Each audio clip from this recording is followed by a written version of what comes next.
Alam ko magiging new favorite ninyo 'to kasi bukod sa madaling lutuin, panalo sa lasa kasi very soft and napaka-moist na cake. Kaya umpisahan na nating lutuin ang moist pineapple loaf cake. Let's get started! Sa recipe na ito, gagamit tayo ng flour, salt, baking powder, and baking soda. I-mix natin and iset aside. Sa isang bowl, ilagay ang softened butter, oil, and sugar, and i-cream natin until slightly fluffy using hand mixer. Pwede rin namang mano-mano. I-divide natin ang flour sa dalawa and ilagay ang kalahating cup na crushed pineapple and kalahating cup na pineapple juice and i-mix natin hanggang mag-incorporate ang ingredients. Ilagay na ang remaining flour, crushed pineapple, and pineapple juice as well.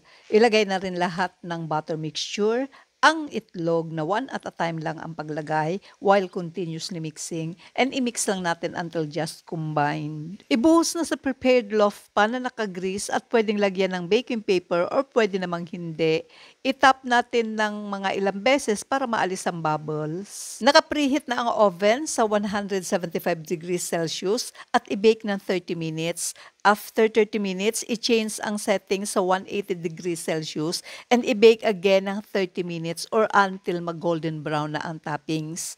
To check if luto na ang loob, mag-insert lang ng skewer or toothpick and when it comes out clean, luto na yan. Let ko ng konti before i-unmold kasi very soft po ang cake natin. Masarap din po itong naka-chill kaya timpla na ng kape at kainan na.